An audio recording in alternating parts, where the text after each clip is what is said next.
اللهم صل وسلم وبارك على سيدنا محمد. ازيكم حبايبي، عاملين ايه؟ يا رب تكونوا بخير. تعالوا مع بعض في الجو البرد ده نفتح الفرن نسخنه شويه يدفي الشقه. فقلت اعمل شويه فطير، زهقنا من الطبيخ والغدا اللي احنا التقليدي يعني. فقلنا نعمل شويه فطير كده، طلعوا عظمه جدا جدا. شايفين المنظر لوحده بيتحدث عن نفسه.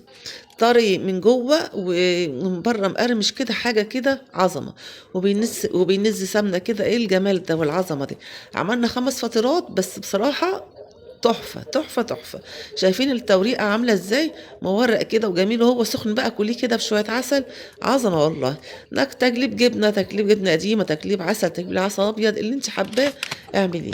المكونات عندي: كيلو ونص دقيق. كل اللي عملته كيلو ونص دقيق. واشتريت نص كيلو زبدة اللي هي الفرن العادية. حطيت عليهم 3 معالق سكر كبار، وربع معلقة ملح، والمية حسب الرغبة. خد معايا يعني الازازه دي نص لتر، خد معايا لتر الا ربع كده تقريبا. كل دقيق بيختلف عن الدقيق التاني. تمام. تعالوا نعجن مع بعض بقى شويه كده بتاع 10 دقايق. محتاج ميه شويه، رحت زودته فهو خد معايا لتر الا ربع. لتر اللي حبه صغيرين كده يعني. مالكيش دعوه بالميه اللي انا بحطها، كل دي بيختلف عن التاني يعني.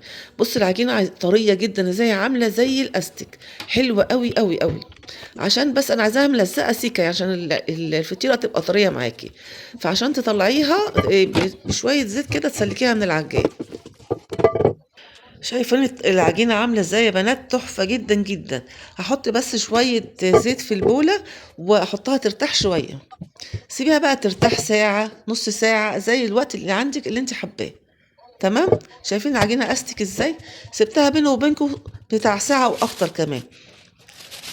انا حابه بس رشيت الاول شويه دقيق على الرخامه، وحابه اوريكي بس العجينه ما شاء الله طريه جدا، بس عشان تقيله على دراعي فعملتها، قسمتها على نصين وابتديت اشتغل. بص العجينه عامله زي الاستك، ما شاء الله عليها، تحفه جدا جدا جدا. حطيت شويه دقيق من فوق وشويه دقيق من اللي على الرخامه، وابتدي افردي العجينه على قد ما تقدري. بس انا المشكله عندي ان الرخامه بتاعته صغيره. يعني ممكن الكيلو ونص دقيق دول كنت تعملي منهم 3 فطيرات كبار يعني. بس انا المشكله ان الرخامه عندي مش كبيره، فعشان كده عملتهم على 5 فطيرات. افردي العجينه كويس جدا. وانا كنت جايبه نص كيلو زبده فرن. هو ال5 فطيرات خدوا النص كيلو، يعني الكيلو ونص دقيق خدوا نص كيلو زبده. فهتطلع معاكي كده جميله وتحفه جدا. حطيت كميه كده لان كنت هطلعها بره التلاجة من فتره، بس برضو لقيتها مجمده شويه، رحت سيحتها على البوتاجاز في طاسه كده. افرديها كويس جدا وحطي كميه الزبده المحترمه، وابتدي اعمليها رول عشان تعرفي تقسميها. مفيش اسهل من كده فطير تعمليه. ولا بقى هترحي ولا هتعملي، لا عظمه. سهل جدا جدا. عملت رول بعد ما حطيت كميه الزبده المحترمه، واقسميها على الفطار اللي انت حباها. تمام. حطيت شويه زيت بس في الصينيه، وهحطهم في الصينيه يرتاحوا. بيني وبينكم انا سبتهم يرتاحوا يوم. بس فطيره واحده عملتها الاول، قلت فطرت بيها انا مع نفسي كده وانا والعيال يعني. والكميه الباقيه دي سبتها لتاني يوم. بص كل ما تسيبيها ترتاح كل ما تاخدي نتيجه افضل. فردي العجينه تاني، شوف هتبقى كميه رقات قد ايه بقى في الفطيره بتاعتك. فردي العجينه تاني، وابتدي حطي فيها حته زبده صغننه كده. وابتدي بقى اعمليها زي الظرف كده، زي ما انتم شايفين كده. الوصف بقى ما تشوف احسن ما اوصف لك يعني. وبعد كده سبتها ترتاح بقى 10 دقايق، وابتدي افرديها في الصينيه بتاعتك علشان تفرد معاكي. تمام. حطي حته زبده من فوق، حطي حته قشطه اللي موجوده عندك حطيه. وارمي في الفرن بقى، وعظمه 10 دقايق تلاقي احلى فطيره معاكي. انا حطيت في فرن البوتاجاز وحطيت في الفرن الكهرباء. بيني وبينكم فرن البوتاجاز هو اللي سقف معايا لانه حامي. الفطير عايز نار حاميه. لكن فرن الكهرباء عندي كان بارد شويه، فطلع عيني يعني عبال ما استوى. حابه اوريكي اول فطيره اللي احنا فطرنا بيها، وقلت ادوقها يعني معاكم. بس كانت سخنه مولعه جدا. بصي طريه من جوه كده، حلوه قوي قوي. وكمان من بره مقرمشه، عظمه بقى. انا كيفي عندي ان انا اكل الفطير سخن بالعسل الاسمر يعني. حابه تاكلها بالجبنه القديمه، حابه تاكلها بالجبنه الاسطنبولي، اي جبنه عندك. حابه تاكلها بالعسل الابيض، العسل الاسمر، بس ده كيف عندي بصراحه.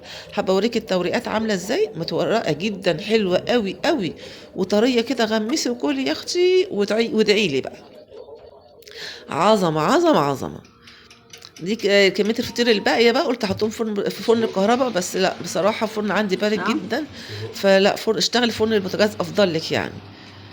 شايفين الفطيرة طلعت من نفسها كده وبتهز في الصينية ازاي؟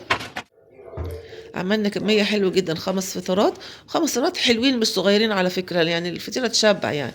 ولو أنتِ مش هتاكلي الكمية كلّها في ورق استرتش بقى، وفي الاسترتش وافرديه وهو دافي مش سخن، هو دافي حطيه في الاسترتش ولفّيه وارميه في الفريزر، يقعد معاكِ لمدة شهر حتى.